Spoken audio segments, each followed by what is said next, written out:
Thanks, Robert. Appreciate everyone coming in today. I know it's obviously on the holidays and there's COVID, so thanks everyone for coming along. Today I'm going to be talking to everybody about how to prepare your business for sale, and more specifically also to how actually to add value to your business before you decide to exit. Before I start, I just thought I'd give you a background on Nash, who I work for. We're an M&A advisory firm. Currently a team of 17. We've just got a few more joiners coming along. You might notice is we're quite top heavy, so we have a lot of directors and less analysts, and that's deliberate. We want to, M&A is quite a specialised field, so we want to have experts in our field running our transactions. In terms of what we actually do, we do sort of two things very, very well. So we sell companies, so privately owned companies, and we help other companies buy other companies. So that's a buy-side mandate, and a sell-side mandate is selling privately owned businesses. In terms of deal size, we sort of operate between $20 to $200 million transaction size. So our largest transaction last year was $175 million. So we're sort of breaching up towards the 250 plus size. And our team's quite diverse in terms of their background. These are some of the deals we've done recently. So we've been going for 6 years, Nash. We've done 33 deals in that time. You might recognise some of the companies up there. The last one we just sold was Lake Argyle, which is a park up in Kununurra, remote Kununurra. So I don't know if anyone stayed there. So yeah, excellent transaction, that one. But quite a diverse, broad range of industries as well. So we've got tourism, water treatment, heavy industry with ACM. And IT and technical. So, as I said, two things we're going to be discussing: how to increase the value of your business, but also how to prepare your business for sale.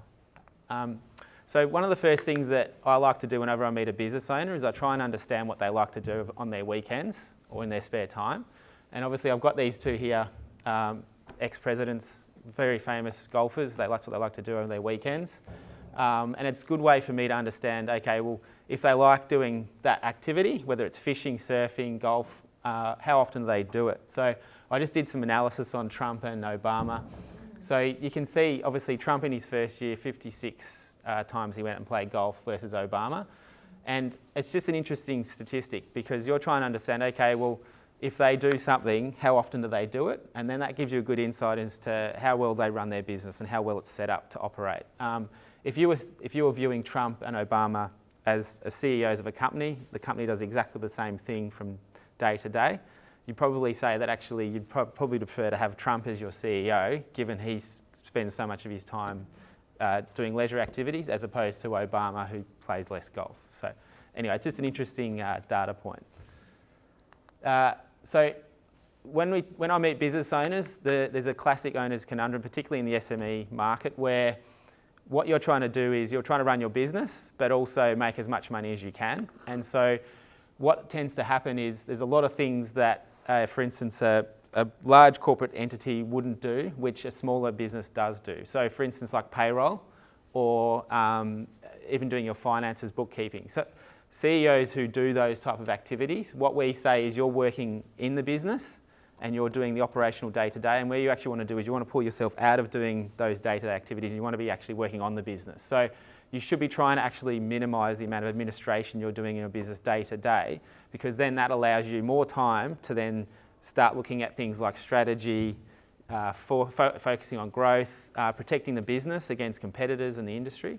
So it's always a time versus money, and also when you're talking to an owner, a buyer, they're always going to discount things which the actual owner does. So for instance, if you are doing the payroll, they'll say, well, I'm going to add additional cost to do that, to fill that role that the owner should be doing. So these are sort of the things which we view as not a CEO's role and something which you should obviously switch out. So on the left, we've got things that, and again, this is all very relative to the size of the business. If you've got a 5-man business, which is very profitable, perhaps you probably do these things because it makes sense. But if you're running a business with 30 employees, 40 employees, my view is you probably should start switching this off to someone else. So payroll, bookkeeping, two things which you should outsource. Administration, logistics. You shouldn't be driving a lorry van and doing deliveries. And HR and training. You should have staff to be able to do the training. You should be focusing on more higher things. And then in terms of switching out, sales and marketing. You don't want to be the key person to be doing the selling. Overseeing production, you don't want to be overseeing that. You should have a COO in place. Marketing and business development. So that, again, that's another function which you probably should be looking to outsource. And then particularly with certain construction businesses, if you've got a large business where you're doing managing multiple sites, you shouldn't be the guy that's on there running that. You should have a team that's underneath you. So this is what a business owner should be doing. And this is, again, pulling yourself out from the minutiae and the day-to-day and looking at working on the business. So strategy and planning, where is the business heading? Future-proofing. So making sure that, your business holds its position within the industry. Looking at innovation and growth opportunities. So new geographies, new clients, new industries. These are sort of the three things that an owner should be focusing on. So I don't know if anyone has a view on this quote from Warren. Does anyone know what he means by this quote?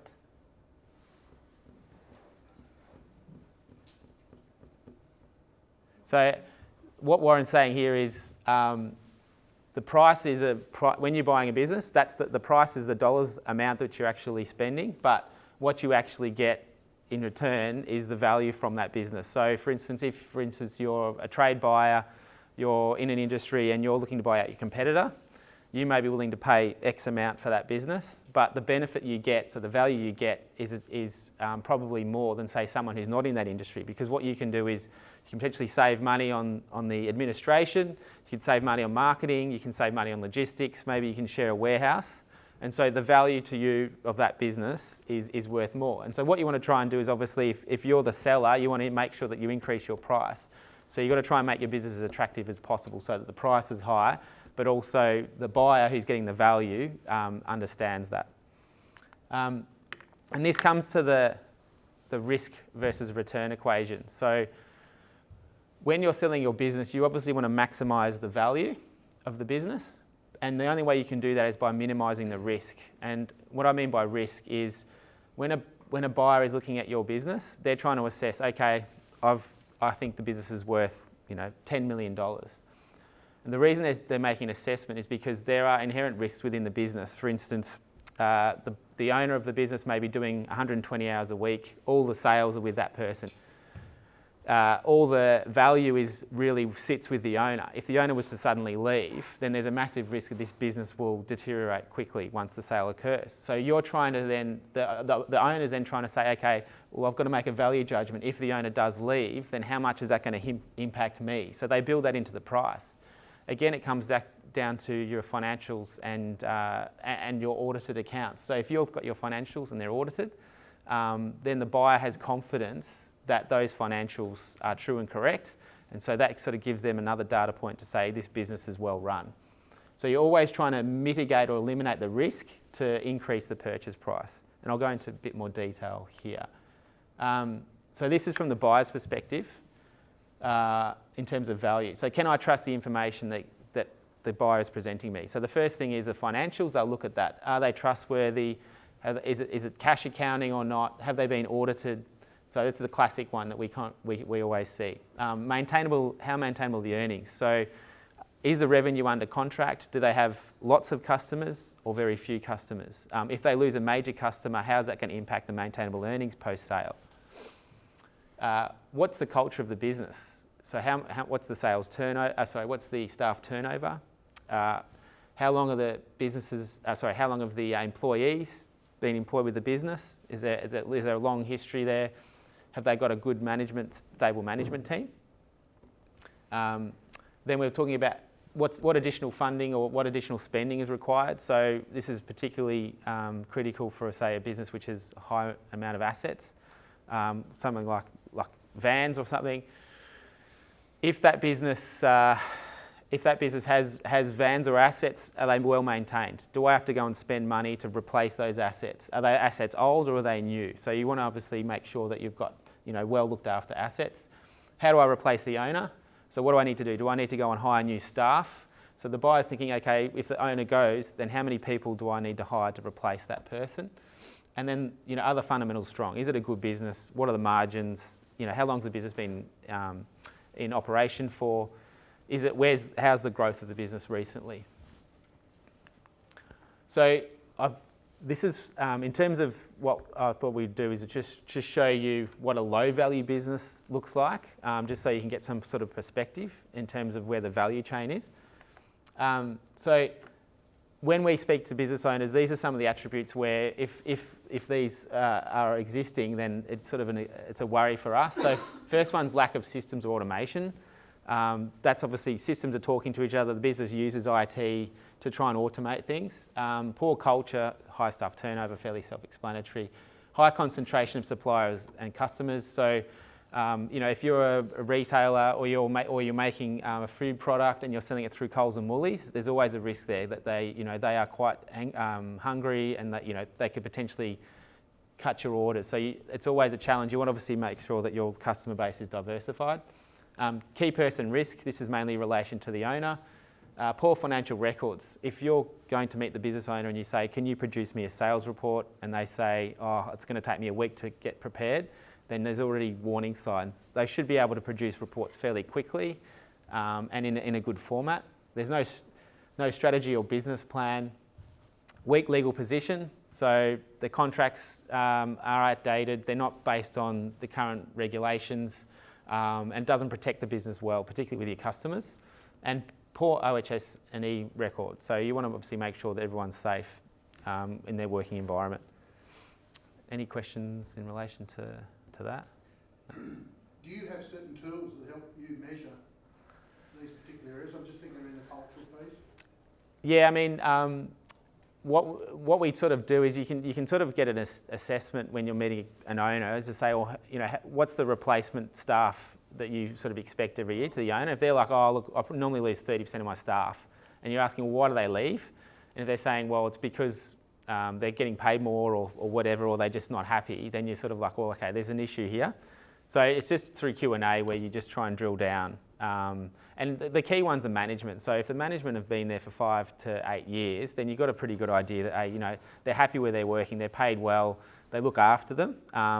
So that's sort of also a good data point, really. So on the flip side, what's a good value? What's a high value business? What sort of attributes do they have? So again, it's pretty much the opposite, right? So they've got a robust management team, empowered, they make decisions, it's well structured, it's got good brand awareness and reputation. The systems are integrated and there's processes in place. So I just went and met a company, it's actually a foundry out in Dandenong. Each of the employees has an iPad, and it basically says all the steps that they need to do for their job, and it's all systemised. So literally anyone can do that job within that pool of employees, and it just makes their job easier. And so it also means that they can move from one job, one line of the processing to another seamlessly, which means that they've got more enjoyment in terms of their work. They're not doing something monotonous for 10 hours a day. So diverse customer base and supplier base. So you're not relying on one supplier. You've got a diverse balance. High quality assets that are well maintained. We've discussed that before. It's got a clear business plan and financial model, which is updated regularly. And so everyone knows within the organisation what the goals are. So dashboards is a good one. We like dashboards when we meet with the business owner. If we say to them, show us your KPIs and whether you're hitting them, if they can produce an A4 sheet of paper which says, here's our sales, here's our target for the year, here's the monthly hits on our website, here's the monthly call-outs, or whatever the KPI is, and they can regularly track that, that's really helpful, and that shows us that there's good data that they're using for the business to run it well. And then the last one's obviously strong legal framework. So all customers have, the legal customer contracts are updated, there's protection for the business, they can't just cancel on convenience, all that sort of thing, right? Particularly with employees as well. You want to make sure that your employee agreements are updated to the latest regulations. So, I mean, one thing we want to say is you can renovate a business and you can get it ready for sale before you do sell the business. So there are things you can do, and that's, I suppose, the key. So if you're looking at going, oh, there's too much to do, I don't know how to get ready for a sale, there are little things you can do which do help and do add value. So the first thing you've got to do is obviously review the business. So you've got to look at all aspects of the business which contribute to overall value. And what we've done is we've produced this sort of a process which we developed internally at Nash, and it covers 8 elements, so it's called the octagon. So the first one's intangible assets, the second one's concentration, systems, IT, industry, business development, strategy and brand, management and people, financial, and the last one is legal. So these are sort of the coverage areas where you want to be strong in hopefully all of these areas. Might not be able to read the writing, but I'll just quickly run through them. So what I've got here is, in terms of you as the owner of the business, I've got areas of focus which will be focused by the buyer, or areas that they'll look at in terms of intangible assets, and then improvement opportunities, so things you can do to improve your business and improve the value. So in terms of focus, so if you're a buyer, you want to know, okay, what's the innovation within the business? Is it a thought leader? What IP is the business developed? So is there patents in place? Does the company hold any special licenses or exclusive agreements? How's the brand seen in the market? How successful is the business in introducing new products? And then does the company have trademark protection? So those are sort of the focus areas. Improvement opportunities. So what new products can I bring to the market if you're the owner? Making sure that your patents are updated and you have copyright protection. Improve your brand awareness. Maybe start Instagram, social media, whatever you can to start advertising to get your name out there. Incentivise innovation. So get your staff, get your team, have a monthly innovation meeting where you come up with some ideas on how to come up with new products. New logo design, a website. So the key one here is the first thing that any buyer does is they look at your website. If your website's crap, update it. It doesn't cost that much. It's 10 grand probably, but it says a lot about the business. So you want to make sure that you've got a sharp website. And then the other one's uniform. So it was interesting, we met with a business a while ago and they said, and they had a really massive kick in terms of their earnings. And I was like, what happened here? And he goes, you wouldn't believe it. All we did was we made everyone wear a uniform, and it was a black uniform. But everyone knew that our firm wore black with the logo. And so everyone knew that the guys, or the girls, whenever they arrived at the site, there's the company called Gilmore's, and they came and sourced the business and did a good job. And so that was really good brand awareness, and everyone started to use them, and they won a lot of business off competitors because of that. So uniform's a strong one. So concentration is just more around how narrow the market is that you operate in. Is it narrow or wide? Suppliers you use. How concentrated is your customer base? If you have someone that's like one customer contributes 80% of your 80% of your revenue, that's not a good thing. You obviously want to diversify that. Are they in one industry? Is it healthcare? What industry are your customers coming from? Can they easily switch? So if you're providing a product, how easy is it for them to switch to another product? So you just want to understand that. And then how embedded are you in your customers' operating mode? So are you there day to day? Do they rely on you critically? How embedded are you within their operating framework? So in terms of improvements, again, diversify the customer base, strengthen your supplier arrangements. So what I mean by that is, if you're providing a product and your customers rely on you, and there's lots of different types of unique aspects of your product which need to be tailored, maybe provide them a solution where they can order automatically through your portal. So it saves them having to fill out forms or do a phone call. So look at introducing new products. M&A is a good one as well. If you're in if you're in an industry which isn't growing, M&A is a good way to grow. So it's obviously a way where you can consolidate within an industry. And then the last one is obviously look at new sectors or new industries. That's the key as well. Systems and IT is fairly self-explanatory. The use of automation. How much of the operational activities are tracked? I know we've got a couple of heavy haulage businesses that rely on using Volvo trucks.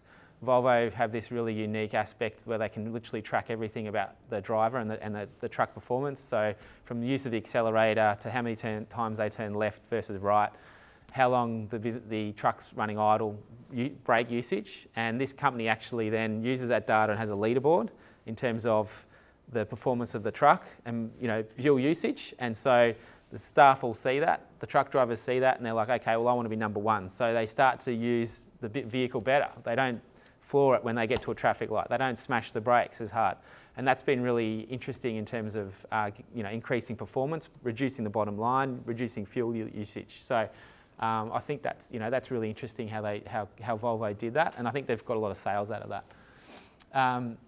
Again, use of KPIs and dashboards. Does the business use KPIs? Is there a dedicated IT person? So that's a key focus for any buyer. Is there someone there on the ground responsible for all the IT systems? And then how, obviously, the adoption of technology. So does the business, whenever a new technology comes out, do they use the new software or they just use the old stuff? Are they just happy, you know what, let's let the zero upgrade lapse, we'll just use the old system, we don't need to update it, you know? Or are they like, no, let's get the new system, let's use the new features. So that's a key point as well. So improvement, update your systems and software, look at using dashboards, if you're at a decent sized business, you're turning over 100 mil, it's probably time to get a dedicated IT person who's responsible for automation for the IT. I think it's worthwhile. Get an audit of your systems. So there are some systems experts out there who will process map the business in terms of the activities that happen day to day, and they'll come up with a strategy to say, look, you can automate this. Zero is not talking to your payroll function. Get those to talk, and it'll hopefully reduce your operating costs. And that's obviously critical with the process map down the bottom there. Industry. So how big is the industry? Are you a price taker or price maker? How often have you increased your prices over the last 3 months, 4 months, 2 years? The industry you're in, is it competitive? You know, how competitive is it? How many players are there? And the key one's the barriers to entry. So barriers to entry, can an outside participant easily come into your industry? What do they need to do to compete against you? It could be regulatory. So for instance, if you're an RTO, ASQA, which is the governing body, have very strict guidelines as to how you set up and operate an RTO, registered training organisation. So that is a barrier to entry. So not everyone can just simply go and start an RTO. And that's increased since we've had some recent scandals in relation to RTOs. Again, going back to substitutions in the market. Improvement opportunities. So we say, if you're in industry, become an industry leader, be active, have a voice, get on the councils, get on, if you're a caravan manufacturing business, get on the Australian Caravanning Manufacturers Association, become president.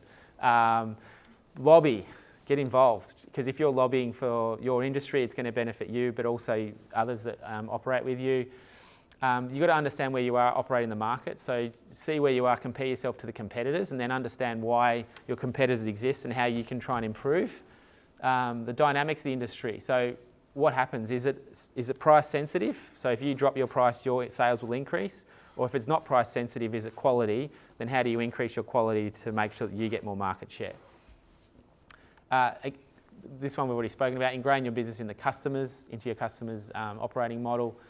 Again, look at M&A potentially. So buy either a supplier to you or buy who you supply potentially to try and gain access to a market that you don't already have access to.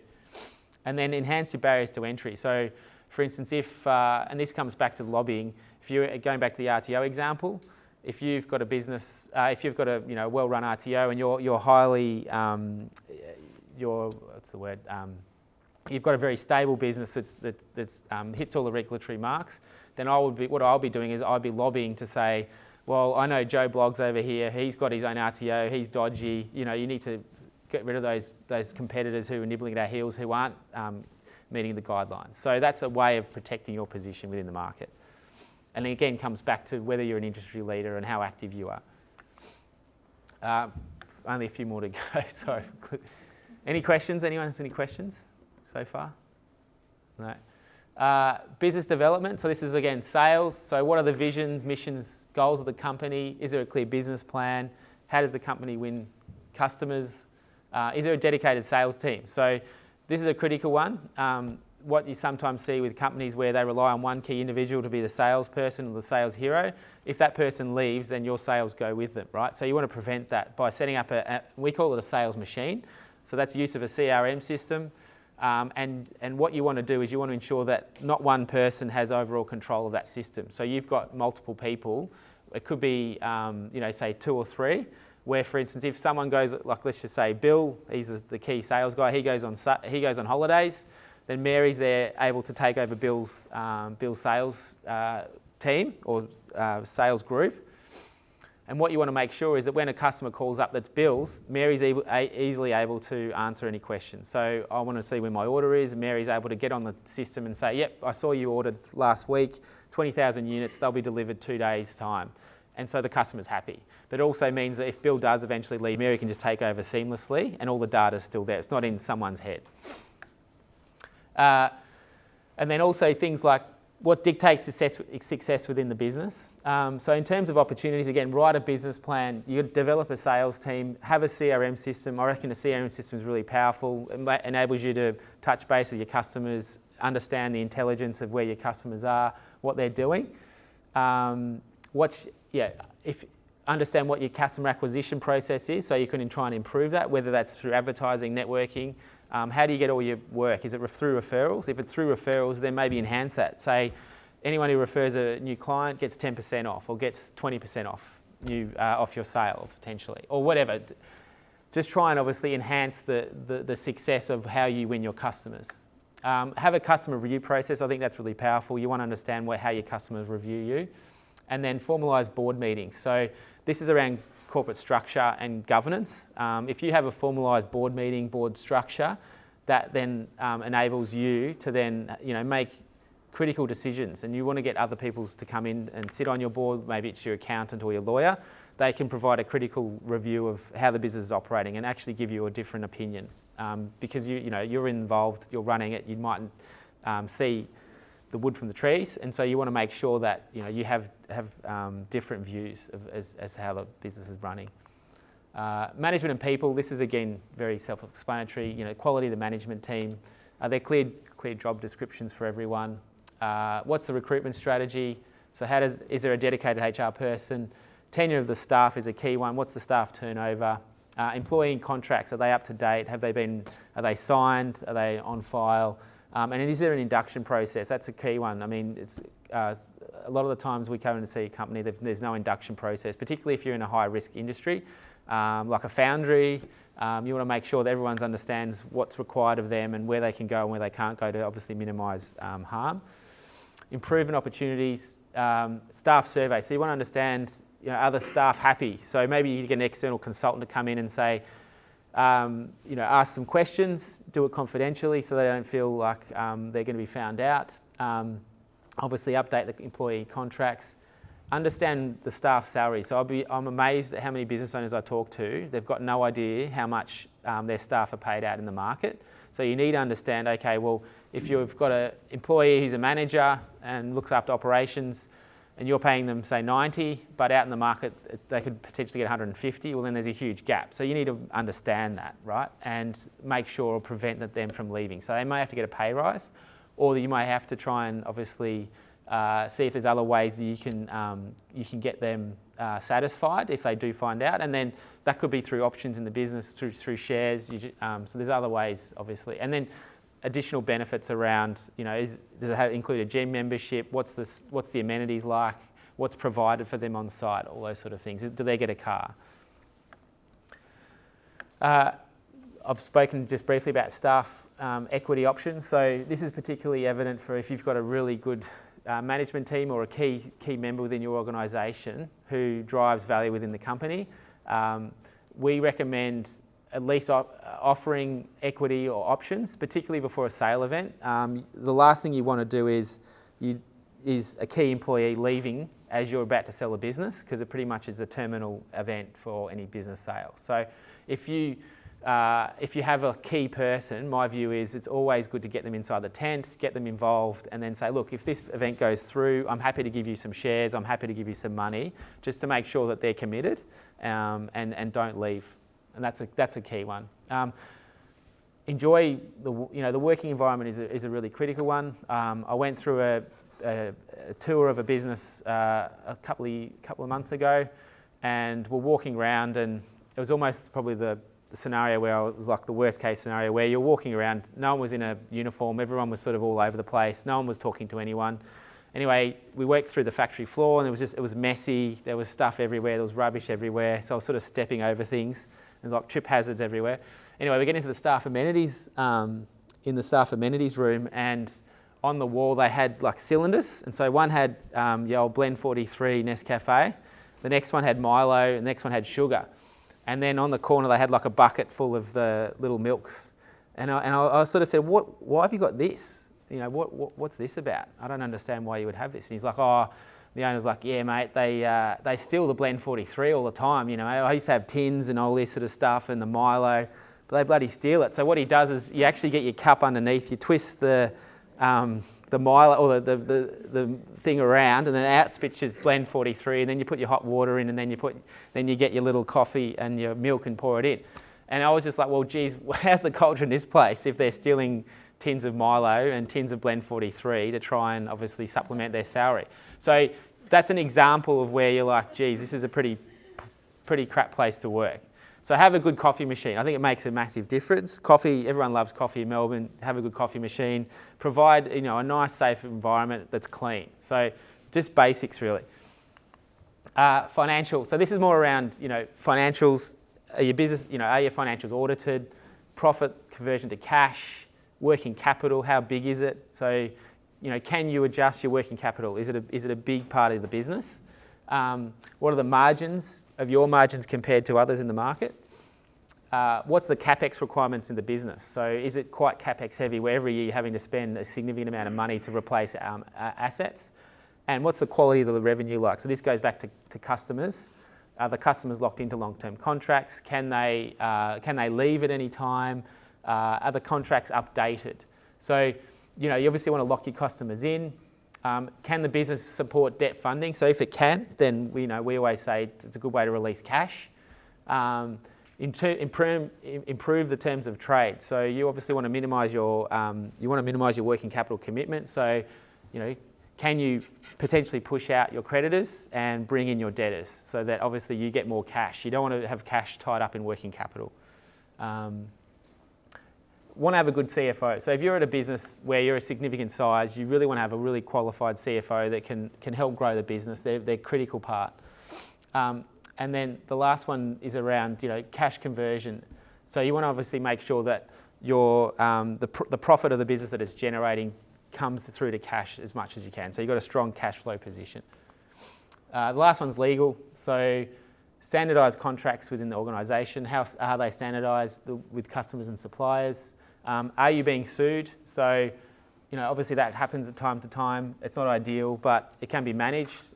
We know a construction business that was recently sued because they were providing panels within a large high-rise. That was a challenge for the sale process. We managed to get through it. We had to provide a lot of information to the buyer around the risks around that, but you can manage that. It's not terminal. But you need to understand where you sit with that legal framework. Regulatory approvals, so what's required to carry on your business. Material contracts, so make sure that they're binding, that you have with your customers. They can't walk away for convenience. And making sure that obviously the contracts that you have do mitigate the risk overall. Improvements, so I mean, if you're about to go through a sale process, my view is you should do a legal audit. So basically get a legal practitioner to come in, review your employee agreements, customer agreements, supplier agreements, just to make sure that they're up to date according to the latest regulation. Have a clear understanding, if you are being sued or you are suing, have a clear understanding of the outcome and what the impact is for the business. So you just want to make sure that what is it? Is it cash? Is it time? Like, what's the impact going to be? You want to proactively engage with the regulator to make sure that you're across all the updates that happen in that industry. And then obviously you want to make sure that you re-sign customers before a sale. The ideal event is you re-sign all your customers to new 5-year agreements. If you do that, you should expect a pretty good outcome because that gives you 5 years of tenure of those businesses, which is great. So just in terms of this is a dashboard that we use within Nash. So what we do is when we go and meet with these business owners, we do a score of where they sit according to each of those 8 elements, and then we do a map. And so you can see here with this business, this is just a business that we used as a test case, but the industry that these guys are in is obviously weak. but other areas they're quite good. So intangible assets is reasonably strong, systems and IT, they're strong, management and people. But it just gives you it gives us a snapshot as to where the business is weak, but it also gives you the idea of where the improvements are. So when we do our Octagon review, the key thing is you're trying to come up with a list of improvements. So that's what you want. You want to critically assess and say, oh, we're weak here, our website needs to be updated. What can we do in the next 6 months, and what can we do in the next 24 months? So it's just providing information. So this is sort of an example of things that a business owner can do to improve value for the business and prepare you for a sale. So audit it is an easy one. Update your website. If you haven't got a business plan, do your business plan. Corporate governance structure, it's easy to do. Ask your accountant, you ask your lawyer to join a board, let them become an independent chairman, set that up. Legal contracts, CRM system, again, something relatively easy to implement. You can use Salesforce, and management reporting. So update that. Activities can be done in 6 to 24 months. Again, very similar. So growth opportunities, automation. And then what you will produce is like a schedule like this. Okay, these are the activities that need to be done, and then these are the things that we want to try and finish within the timeline. So just this quick tips before a sale event. So you want to appoint an expert advisors. If you've got a lawyer, you want to make sure they're M&A lawyer. You want to make sure they're experts in the trade. You don't want to use a lawyer that does probates, that does get you off your speeding fine, but also does your your wills and probates. You don't want that. You want an expert in an M&A. Have your accounts in order. Yeah, retain your team. Make sure that your team are happy. Get them on equity options. Contracts updated. Understand what you think your business is worth and speak to some advisors. You don't want to go into a sale process if you think your business is worth 40, but everyone else thinks it's worth 20. So make sure you've got a view of what your business is worth, and then prepare yourself. It's quite an intense process selling a business. So COVID has obviously created a few challenges. The key thing that I want to say here is if your business has taken a dive during COVID, it's not terminal, right? You can always sell a story and change the story and manipulate the story in your favour. So the buyer's going to be thinking here, okay, well, where's this heading? Is it heading up? Is it heading sort of horizontal or heading sort of to the left? So you just got to try and understand that. And a good M&A advisor will be able to manipulate the story to your benefit. So you're the one that's selling to say, yeah, we got hit by COVID, but we think it's benefited us because of X, Y, Z. And the key one there was, we had a client who was making masks, face masks, did very well during COVID, so it's almost the reverse of this.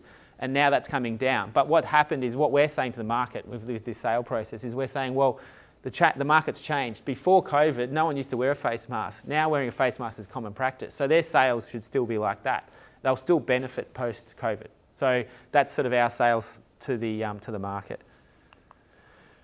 The key one here is you've got to leave something for the next guy. So you're an owner and you're about to sell your business. You have to sell the growth, and you have to leave, and what we say is leave something for the next owner to make or grow the business even further. So what you don't want to do is you don't want to sell your business where you've done 5 or 6 price increases of over 200%, and literally the next owner can't increase his price because you're already at the top level and everyone's going to think you're too expensive. So you want to make sure that you're selling where there's more juice in the lemon for the new owner. And that can be things like, identifying new development opportunities. It could be identifying new markets. It could be doing tenders, so going for new government tenders or grants. So you just want to make sure that when the new buyer takes over the business, they're like, okay, I can see I'm turning this business from a $10 million company to a $50 million company if I do X, Y, Z. And that could just be articulating how you would grow the business. Or it could be things like getting DAs in place, departmental approvals for new buildings or a new factory. Start that process. Don't just take all the profit and expect to get a high multiple, because your multiple will come down. So if there's no growth in the business, your multiple will be less. But if you've left growth in the business, your multiple will be higher. That's the key.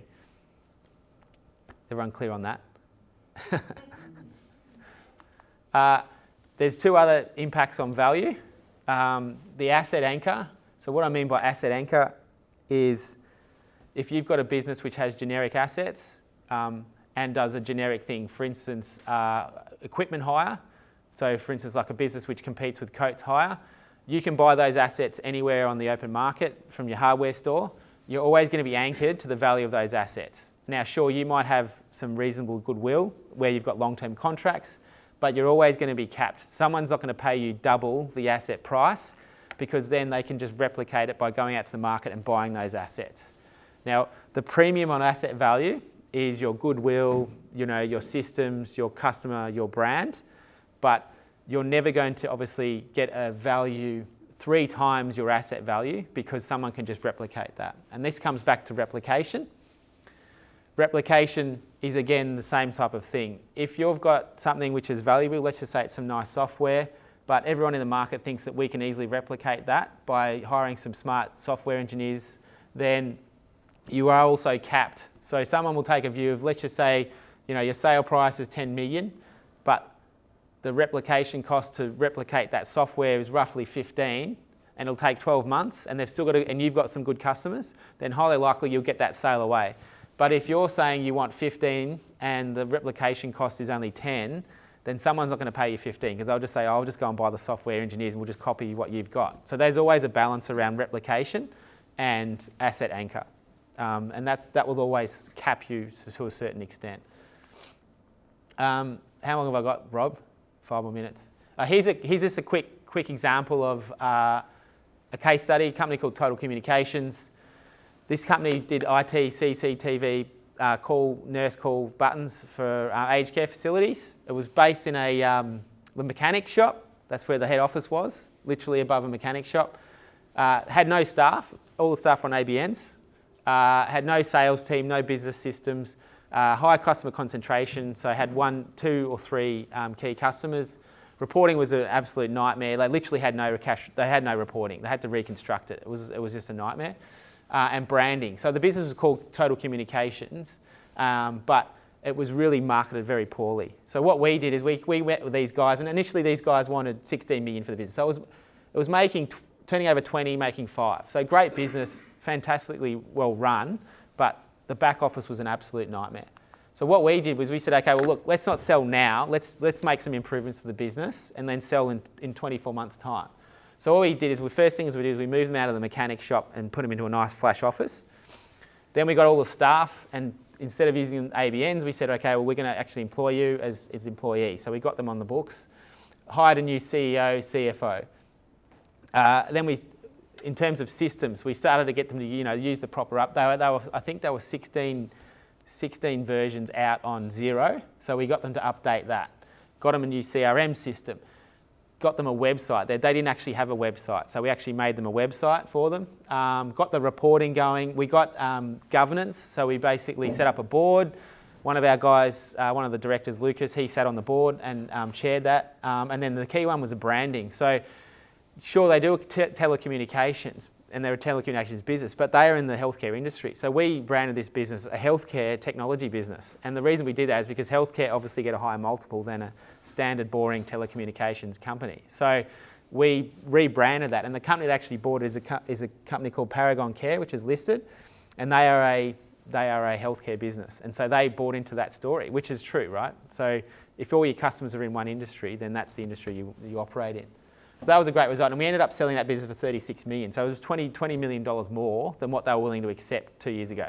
So it was a great result, and obviously the owners were very happy.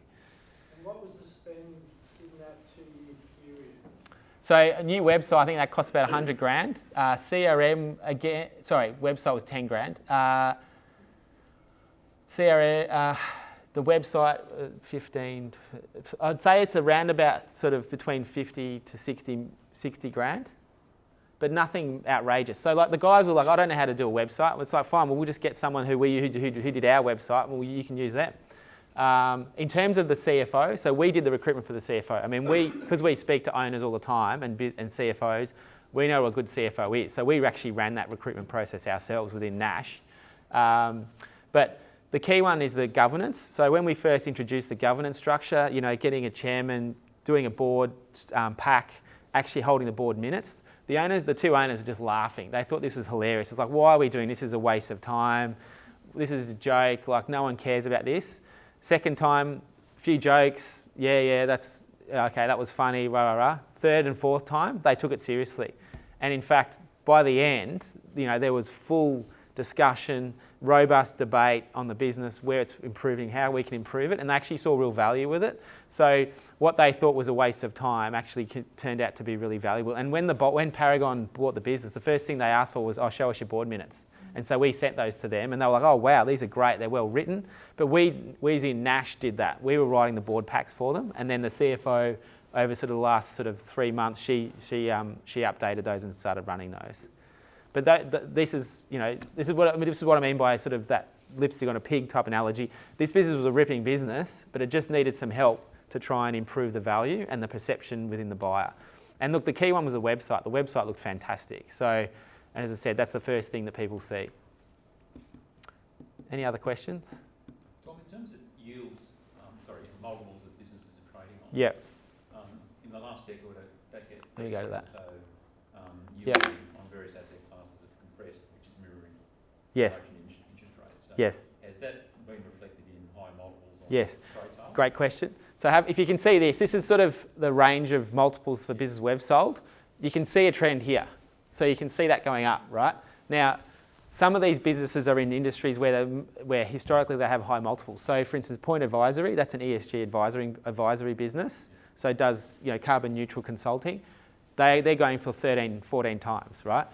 Lake Argyle, which is the resort we just sold, again, unique asset, can't be replicated, massive barriers to entry. So that got a very high multiple. But Gilmore's, again, great business, but it's in consumables. It basically provided industrial packaging and bubble wrap, highly competitive, low margin, and the owners were the critical guys. They sort of got the three to four times. So. But what we are seeing is definitely multiples are going up, and the main reason for that is because of private equity. So private equity historically weren't a major player in the small SME market. They're all flushed with cash. They're going down in the value chain. So they're now investing in businesses that we would never have thought 2 years ago they would have a crack at. They're wanting to have a crack now. So the mirror image question is, given the yield curve is now going that way, Yes. and the markets are factoring 200 or 300 basis points Yes. Yep. Yep. Does that reflect in lower multiples, or are these sorts of businesses immune from that? Depends on the which. Yeah. So if it's a business which is sensitive towards interest rate increases, then yes, absolutely. But if it's not, then no. Like at the moment, we're still seeing huge appetite for assets. Huge appetite. Yeah. There's a flood of liquidity. There's still a flood of liquidity in the market. And again, it comes back to the super funds. So the super funds have got all this money they need to deploy. They're now giving that more to private equity to try and obviously get their yield up. And then the private equity have got all this money. They're like, okay, well, where do I invest it? And they're like, okay, I'm going to have to go something smaller and try and build to get a larger business. So they're the ones that are sort of dictating the multiples at the moment. Yeah. Final questions or comments? Thank you very much, Tom. Put No your worries. hands together for Tom. This presentation